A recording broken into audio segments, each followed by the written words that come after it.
Good morning everyone, let's begin with our discussion. अभी हम जिस लेक्चर सीरीज में एंटर्ड हैं, जिसमें हम चल रहे हैं, वो है यूनिट्स एंड मेजरमेंट। इस चैप्टर का नाम जैसे बता रहा है चीख चिल्ला के कि भैया मेरे दो हिस्से हैं। इसमें एक है यूनिट्स पोर्शन, जिसमें हमने किसके बारे में बात की, डायमेंशनल फॉर्मूला, डायमेंशंस के बारे में। ठीक है, कैसे डायमेंशनल फॉर्मूला लिखते हैं किसी चीज का, किस तरीके से हम उसको यूज करते हैं, ठीक है, स्टेप बाय स्टेप वो हमने देखा, उसके एप्लीकेशंस को देखा, कैसे उन एप्लीकेशंस को हमने प्रैक्टिकल वर्ल्ड की जो प्रॉब्लम्स हैं, जिनको हमने लैंग्वेज के फॉर्म में, ऑब्वियसली जो आपके फिजिक्स के क्वेश्चंस होते हैं, उनको सॉल्व किया। ठीक है, तो यूनिट्स में हमारा फोकस किस पे था, डायमेंशनल फॉर्मूला पे था, how to write it, rules क्या है, ये सब देखा। अब हम जिस पोर्शन में जा रहे हैं वो है मेजरमेंट वाला पोर्शन। सो जस्ट एक ब्रीफ इंट्रोडक्शन लेते हैं, मेजरमेंट क्या है, क्या क्या टॉपिक्स इसके अंदर आने वाले हैं, ठीक है, क्या कंटेन करता है ये सारी चीजें यहां पे हम देखते हैं। ठीक है, तो जो हम जिस पोर्शन में एंटर करने वाले हैं, जिसका नाम है मेजरमेंट, खाली उसी पे फोकस करते हैं। और ध्यान दीजिएगा, अभी हम जिस टॉपिक के बारे में बात कर रहे हैं वो है मेजरमेंट।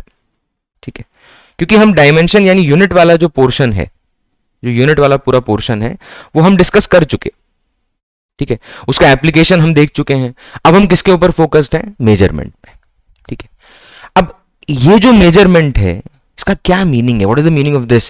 भाई हमने इससे पहले ये समझ लिया कि यूनिट्स एक पोर्शन है जिसमें क्या आता है, डायमेंशनल फॉर्मूला आता है, डायमेंशनल एनालिसिस आता है, प्रिंसिपल ऑफ होमोजेनिटी आता है, यानी कंसिस्टेंसी ऑफ एन इक्वेशन आता है, कन्वर्जन आता है, ठीक है, रिलेशंस एस्टैब्लिश करना आता है, नए नए फंक्शंस बिल्ड करना है। अगर एक क्वांटिटी को बाकी क्वांटिटी से, एक फिजिकल क्वांटिटी को, वी नो कि फिजिकल क्वांटिटी क्या होती है, फंडामेंटल क्वांटिटीज हैं, डिराइव्ड क्वांटिटीज हैं, सप्लीमेंट्री क्वांटिटीज हैं, प्लेन एंगल, ठीक है, सॉलिड एंगल, इन सबको हमने डिफाइन किया, समझा, कन्वर्जन देखा।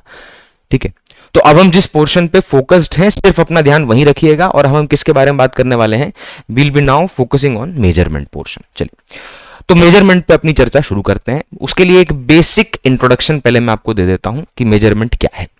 ठीक है, हमने जब इस चैप्टर को शुरू किया तो we started with a simple fact that there is a physical quantity. उस फिजिकल क्वांटिटी का एक डायमेंशनल फॉर्मूला होता है। और क्योंकि फिजिकल क्वांटिटी दो तरह की हो सकती हैं, एक फंडामेंटल क्वांटिटी और एक डिराइव्ड क्वांटिटी, और फंडामेंटल में एक सब पार्ट है आपका सप्लीमेंट्री का। क्यों, उसको मैंने बताया था वहां पर रीजन, जाके ढूंढे उस सवाल को कि क्यों उसे सप्लीमेंट्री कैटेगरी में डाला गया, क्यों ऐसा किया गया, उसको एक बार जाकर वहां पर उस सवाल को ढूंढे। बिकॉज नीट के हिसाब से, जेई के हिसाब से ये एक पर्टिकुलर पॉइंट है जो असर्शन रीजन के पॉइंट ऑफ व्यू से इंपॉर्टेंट है कि सप्लीमेंट्री क्वांटिटी अलग से क्यों नाम डाला। Not just that question, in a way the question will be answered. ठीक है, चलिए, तो अब हम मेजरमेंट पोर्शन में क्या एक्सपेक्ट कर रहे हैं। ऑब्वियसली मेजरमेंट, भाई हम किसी चीज का मेजरमेंट करेंगे। अब मेजरमेंट किसका करेंगे, क्या इमोशंस का मेजरमेंट होगा, ठीक है, कि कितनी खुशी है किसी को, कितना गुस्सा है किसी को, ठीक है, क्या उसका मेजरमेंट होगा, नहीं। मेजरमेंट होता है किसी फिजिकल क्वांटिटी का। अब फिजिकल क्वांटिटी दो तरह की हो सकती है, तो ऑब्वियसली बात है उन सबका मेजरमेंट होगा। अब हम बाइफरकेट करके नहीं बात कर रहे हैं कि ये वाली फंडामेंटल है, ये वाली डिराइव्ड, नहीं। अब हम सिर्फ ये कह रहे हैं कि भैया आपने करना क्या है, we have to perform a measurement on a physical quantity, and which physical quantity can be anything, जो आपका पूरा फिजिक्स पोर्शन कंटेन करता है। अच्छा जी, पहला स्टेप हुआ मेजरमेंट, बहुत बढ़िया। अब फिजिकल क्वांटिटी को मेजर करने गए तो बीच में आई दो चीजें, एक तो मशीन और दूसरा इंसान, दो चीजें आई।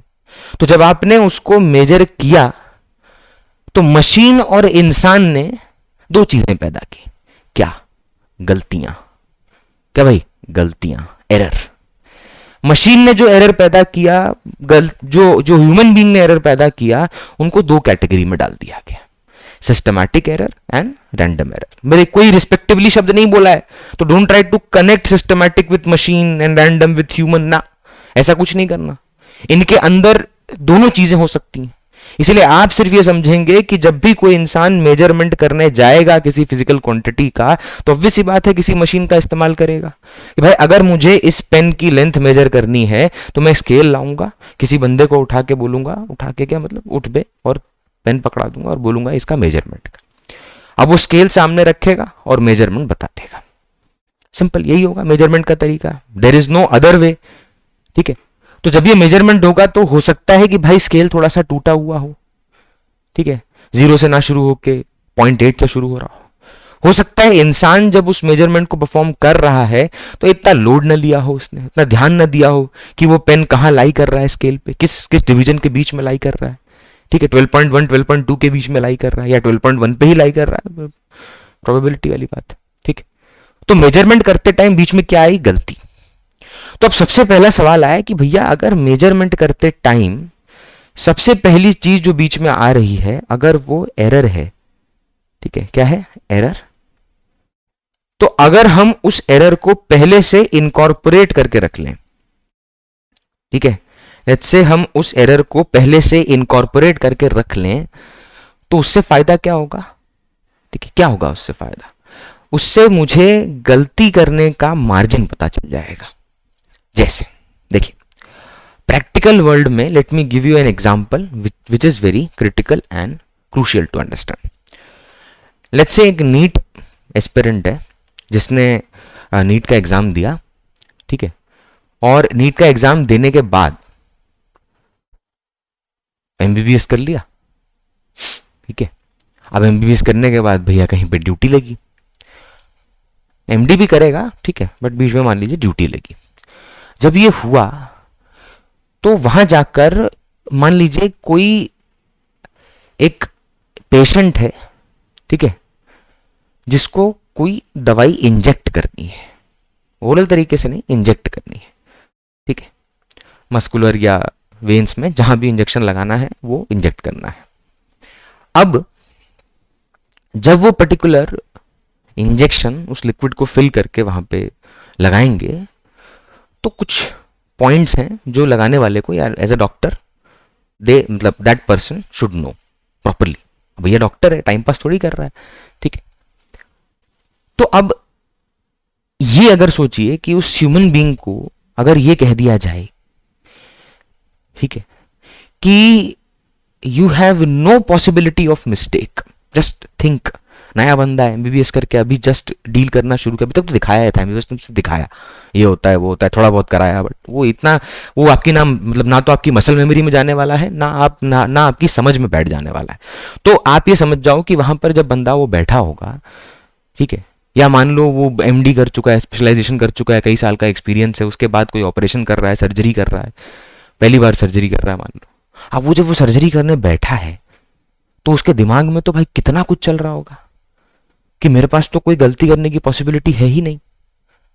मैं ये नहीं कह रहा हूं कि गलती करने की possibility gives you the privilege कि धड़ल्ले से करो, नहीं, गलती करने की पॉसिबिलिटी एक थिन लाइन क्रिएट करती है, ठीक है, बिटवीन बीइंग विजिलेंट, सतर्क रहें, और दूसरा गलती करने में, उसके बीच में एक थिन लाइन क्रिएट कर देता है। जब आपके पास कहीं ना कहीं एक पॉसिबिलिटी माइंड को यह पता हो कि भैया इस रेंज में ही रहना है, ठीक है। अब कोई पायलट मान लीजिए प्लेन टेक ऑफ ले रहा है, तो टेक ऑफ लेने की एक स्पीड होती है, जब तक वो मेंटेन नहीं होगा तब तक होगा नहीं, तो उसका बेयर मिनिमम रख दिया गया। अब 2 4 10 5 ऊपर भी हो गया, नीचे भी हो गया, तो ठीक है, इट कैन टेक दैट, ठीक है, वो टेक ऑफ ले जाएगा। तो कहने का मतलब ये है कि एरर मार्जिन, गलतियां तो होंगी, जब आप कोई मेजरमेंट करेंगे तो मे बी आप सबसे बेस्ट पॉसिबल वे में कर रहे हैं, ठीक है, बेस्ट एटमॉस्फेयर में कर रहे हैं, बेस्ट मशीनरी के साथ कर रहे हैं, बेस्ट जितना जितना मतलब बेस्ट जो साइंटिस्ट हैं वहां पे, जो एक्सपेरिमेंट करने वाले हैं वो जीवन भर यही काम करते रहे, वो कर रहे हैं, but still there is a possibility of considering that error. So measurement का नेक्स्ट स्टेप क्या है, एरर। अच्छा, अब देखिए, मैं अगर पहले आपको मेजरमेंट पढ़ाऊंगा तो मैं एरर को इनकॉर्पोरेट करना कैसे सिखाऊंगा। इसीलिए though the practical process of the world tells you the first you have to measure, then you have to consider the error.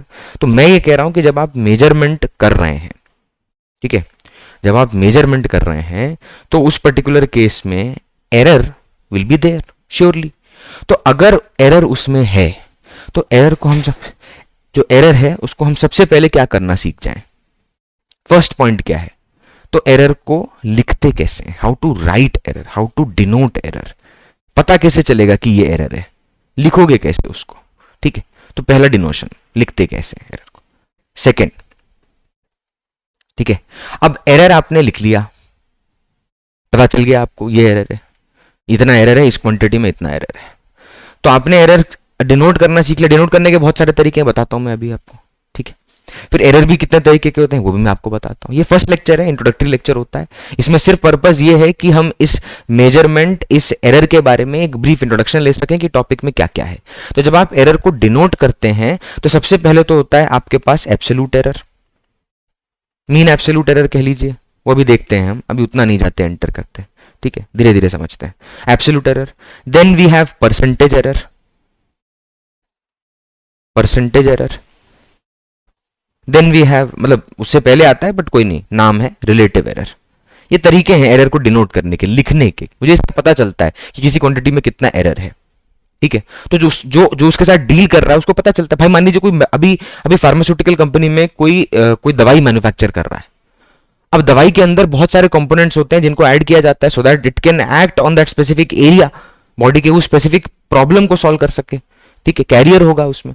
तो वो जो चीजें उसमें मिक्स करके उस मेडिसिन को बनाते हैं उसके लिए कोई मार्जिन होगा ना, कि भैया इतना माइक्रोग्राम ऊपर हो गया नीचे हो गया तो ठीक है, एक्सेप्टेबल रेंज में है। अब वो कोई दे ही ना तो वही स्पेसिफिक नंबर दे के भेज दे गवर्नमेंट की, ये नहीं आया तो नहीं जाएंगे, जैसे वो नंबर से 0.003 भी ऊपर गया लाइसेंस कैंसिल। ऐसा थोड़ी होगा, ठीक है, ऐसे तो दुनिया चलेगी ही नहीं। हाँ, अब कोई कह रहा है कि नहीं किसी ने डबल ट्रिपल लेवल पे क्या बोलते हैं गलतियां कर रखी हैं, तब भी कोई बोलेगी नहीं नहीं ठीक है, इतनी गलती तो मतलब एरर है, इंसान गलतियों का पुतला है। अबे निकल लेंगे कई लोग उस चक्कर में, ठीक है। तो this is not the correct way to गो।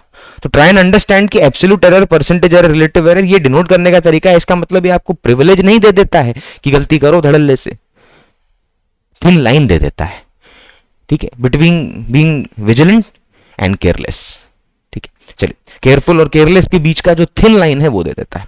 चलिए, अब क्योंकि आदमी को जैसे जैसे वो डील करेगा, यूज करेगा, कॉन्फिडेंस बढ़ता जाएगा, कॉन्फिडेंस बढ़ता जाएगा तो केयरलेसनेस बढ़ती जाती है। ऑब्वियस सी बात है भाई, आदमी अपने मसल मेमोरी, दिमाग पे भरोसा करने लगता है। ड्राइव करने वाला पैर जब नया नया सीखता है तो पूरी दुनिया देखता है, 360 डिग्री गर्दन घुमा लेगा ड्राइव करते टाइम वो स्टीयरिंग व्हील पकड़ के। लेकिन जब चलाने लग जाएगा तो साइड व्यू से देखेगा, हाँ ठीक गाड़ी है कि नहीं, ठीक है, वो भी छोड़ देता है। लोग तो साइड मिरर यूज करना छोड़ देते हैं आफ्टर सर्टेन टाइम। ये ठीक है, बीच वाले को देख लेंगे, लोगों को भी चिंता तो है ही ना अपने जान की, हाँ क्या ना।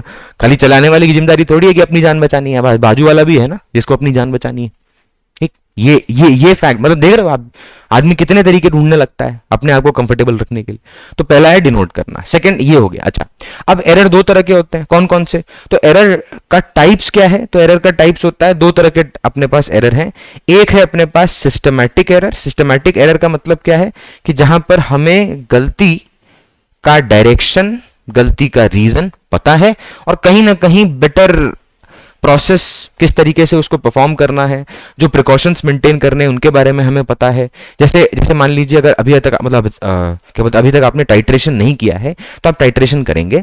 टाइट्रेशन में जो ट्यूब होती है जिसमें आपने वो लिक्विड भर रखा है जिससे आप टाइट्रेशन कर रहे हैं, वो कलर गायब करने की कोशिश कर रहे हैं, वो लेवल जैसे जैसे नीचे होता जाएगा तो उसमें एक मिनिस्कस होता है, ठीक है। ऐसा ठीक है, लिक्विड के तीन तरह के मिनिस्कस होते हैं, ये मिनिस्कस हो सकता है, ये मिनिस्कस हो सकता है, ये, ठीक है। अभी मैं ऐसे लेमन टर्म में बोल रहा हूँ भाई, चैप्टर थोड़ी पढ़ा रहा हूँ फ्लूइड मैकेनिक्स, यहाँ पे मैं आपको कोहेरेंट मतलब आपकी क्या बोलते हैं जो आपके एडेसिव एंड कोहेसिव फोर्सेस हैं वो सब आपको समझाने बैठ जाऊँ, कोहेरेंट नहीं, ठीक है, अलग चैप्टर में चले गए वेव में। तो यहाँ पे एक तरह का एरर है सिस्टमैटिक एरर, और दूसरा जो एरर है वो है random error, when you don't know the cause of the error है, ठीक है। बताएंगे ये सब भी चर्चा, जहां हमें नहीं पता। अब स्केल टूटा हुआ है, आगे का 2 सेंटीमीटर स्केल का हिस्सा टूटा हुआ है, तो क्या उसको रैंडम एरर में डालेंगे कि सिस्टमैटिक एरर की कैटेगरी में डालेंगे? भाई मेजरमेंट आपने किया, अभी मान लीजिए कोई वेइंग बैलेंस है, वो कांटे वाला, नीडल वाला। अब वो जो वेइंग बैलेंस है, उस वेइंग बैलेंस पे कोई इंसान गया और खड़ा हो गया। अब वो जो उस वेइंग बैलेंस पे जाके वो इंसान खड़ा हुआ है, समझिएगा इस बात को, ठीक है। उस पर्टिकुलर पॉइंट पे वेइंग बैलेंस का नीडल 0 पे शो करना चाहिए जब उस पे कोई नहीं खड़ा था, और जब वो कोई खड़ा हो गया तो नीडल किसी वैल्यू पे चला जाएगा। अब इस बात को समझिए, नीडल मतलब वो पूरा स्केल घूमता है, जो आपका मार्जिन होता है ना, जो आपका क्या बोलते हैं मैनुअल वाला जो होता है, डिजिटल वाला नहीं, एनालॉग जो होता है उसकी बात करो। तो वहां पे ऐसा जो आपका जहां मतलब आपको वेट दिखता है, अब मान लीजिए वो पहले से ही 5 kg दिखा रहा है, तो अगर वो पहले से ही कांटा 5 kg पे है तो आपका जो वेट होगा उसमें से 5 kg हटाना पड़ेगा ना भाई, क्योंकि वो ज्यादा था। कैन यू अंडरस्टैंड दिस और नॉट? कॉमन सेंस की बात कर रहा हूं मैं, कोई फिजिक्स की बात नहीं हुई भी। लेकिन इसी को हम क्या बोलेंगे, सिस्टमैटिक एरर। और सिस्टमैटिक मतलब जो आपका एरर क्या बोलेंगे इसको, सिस्टमैटिक एरर। अब इस सिस्टमैटिक एरर को कैसे इनकॉर्पोरेट करना है वो सीख लेते हैं, ठीक है। रैंडम एरर को इनकॉर्पोरेट कैसे करना है वो सीख लेते हैं। बट क्योंकि सिस्टमैटिक एरर इजी है इनकॉर्पोरेट करना, इसलिए इसकी चिंता करने की जरूरत नहीं है, ना इसको निकालने की जरूरत है, ना इसको डिनोट करने की जरूरत है। तो हम किसके बारे में चर्चा करने वाले हैं भाई, रैंडम एरर के बारे में, क्योंकि वही मुश्किल है, उसी का हमें कुछ नहीं पता होता। रैंडम है बे, नाम से पता चल रहा है रैंडम है, नहीं पता, ठीक। तो वो जो 5 kg वाला एग्जांपल अभी दिया वो किस कैटेगरी में आएगा, सिस्टमैटिक एरर में। जब पहले से पता है तो इनकॉर्पोरेट कर, खत्म कर, ठीक। अब किसी ने बोला है वोल्टमीटर पैरेलल में लगता है, सुन ले, वोल्टमीटर पैरेलल में लगता है, पढ़ेंगे करंट इलेक्ट्रिसिटी 12वीं का चैप्टर 3rd, ठीक है। तो लगा पैरेलल में, थोड़ी सीरीज में लाके बैठ जा, फिर बोलोगे अरे यार रीडिंग नहीं आ रही, गलत है ये, ठीक है, ये तो अनएक्सपेक्टेड। चलिए, तो ये हो गया एरर का टाइप और ये हो गया डिनोट।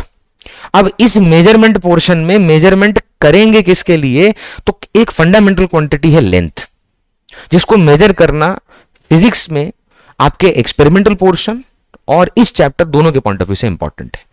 तो हम मेजरमेंट के पॉइंट ऑफ व्यू से अगर बात करेंगे तो मेजरमेंट में वी हैव डिवाइसेस। एक होता है अपने पास metre scale, then we have vernier callipers, then we have screw gauge, ठीक है। अभी एक और तरह का एरर होता है, लीस्ट काउंट एरर होता है, लीस्ट काउंट एरर। वो लीस्ट काउंट एरर भी इन दोनों कैटेगरी में लाई कर सकता है, डिपेंड करेगा, वो आगे आगे चलेंगे तब देखते हैं, लीस्ट काउंट एरर जब पढ़ाऊंगा तब आएगा, ठीक है। वो छोटा होता है, बड़ा होता है, तब उस पर डिपेंड करता है इसमें। तो एक हो गया मेन स्केल जो नॉर्मल आपका ज्योमेट्री बॉक्स में होता है, एक होता है वर्नियर कैलिपर्स और एक होता है स्क्रू गेज। ये तीनों डिवाइसेस एक एक करके, चलिए जो आपका मीटर स्केल है वो तो देख के बताने वाली बात है, ठीक है, वो छोड़ देते हैं। तो हम वर्नियर कैलिपर्स और स्क्रू गेज इन दोनों इंस्ट्रूमेंट्स को यूज करेंगे और कैसे यूज करते हैं उसका प्रोसेस समझेंगे, स्टेप्स देखेंगे, कैसे इनकॉर्पोरेट करते हैं उस ऑब्जर्वेशन को, लिखते कैसे हैं, वो सारी चीजें देखेंगे, ठीक है। दिस वाज द इंट्रोडक्शन और ये पूरा चैप्टर है। अच्छा, अब इसी में दो तीन मतलब आपकी छोटी मोटी बातें हैं, वो है सिग्निफिकेंट फिगर्स, ठीक है, और राउंडिंग ऑफ। लिख देता हूं यहां पर, ठीक है। एक है significant figures, significant figures plus rounding off. ये अचानक से बीच में कहां से आ गया, ठीक है, ये अचानक से बीच में कहां से आ गया भाई, ये सारी चीजें तो बोला, ये है, ये तीनों चीजें बोली, ये बीच में कहां से आ गया। क्योंकि जब आप ऑब्जर्वेशंस करते हैं भाई, आपने एक ऑब्जर्वेशन मेजर की, हो सकता है एक्सपेरिमेंट में 2 चीजें मेजर करनी हो और उन दोनों को इनकॉर्पोरेट करके एक फाइनल चीज निकालनी हो, जैसे डेंसिटी। किसी लिक्विड की डेंसिटी मेजर करनी है तो मास और वॉल्यूम मेजर करो, बार बार मास और वॉल्यूम का टेबल बनाओ और उससे मास और वॉल्यूम की फाइनल वैल्यू निकाल के डेंसिटी निकाल दो, वो हो गई लिक्विड की फाइनल डेंसिटी। बट कहीं ना कहीं मास और वॉल्यूम की जो एरर है उनको इनकॉर्पोरेट करना, समझा भाई, मास और वॉल्यूम का जो एरर है उनको इनकॉर्पोरेट करना सीखना पड़ेगा। अब जब उनको आप साथ में डील करेंगे, ऐड करेंगे, सब्ट्रैक्ट करेंगे, डिवाइड करेंगे, मल्टीप्लाई, कुछ भी हो सकता है ना, ये तो सिर्फ एग्जांपल दिया, कुछ भी हो सकता है। 2 लेंथ जोड़ के तीसरी लेंथ लानी है, 2 टेम्परेचर माइनस करके तीसरा टेम्परेचर लाना है, कुछ भी हो सकता है, ठीक है। जो आपका स्पीड और आपका क्या बोलते हैं टाइम है, उसको मल्टीप्लाई करने से डिस्टेंस मिलता है, बेसिक 10 जो आपका क्या बोलते 9th की इक्वेशन है उससे बता रहा हूं, ठीक है। तो आप ये समझो क्वांटिटी जरूरी थोड़ी है कि सिर्फ ऐड सब्ट्रैक्ट हो, मल्टीप्लाई डिवाइड भी हो सकती है, कुछ भी हो सकता है क्वांटिटी के साथ। तो आप समझना सिग्निफिकेंट फिगर्स भी सीखना पड़ेगा और राउंडिंग ऑफ कैसे करते हैं वो भी सीखना पड़ेगा, ठीक है, कैलकुलेशंस में। ये हमारा ब्रीफ इंट्रोडक्शन है मेजरमेंट का। पहला लेक्चर इसी के लिए था ताकि पता चल जाए क्या क्या पढ़ना है। अब नेक्स्ट लेक्चर के अंदर सीधा एंटर करेंगे किसमें, एरर के अंदर, और सीखते हैं एरर कितने तरीके के होते हैं, एरर होता क्या है और एरर को डिनोट कैसे करते हैं। फिर ये सारा पार्ट खत्म करने के बाद जाएंगे मेजरमेंट में और लास्ट पार्ट होगा significant figures and rounding off. With this will be completing the whole chapter which is the measurement portion. And क्योंकि हम डायमेंशन पढ़ चुके हैं, यूनिट्स पोर्शन देख चुके हैं, तो पूरा चैप्टर इससे खत्म होगा, ठीक है, विथ प्रैक्टिस एंड एग्जाम्पल। चलिए नेक्स्ट लेक्चर में दोबारा मिलेंगे, बाय।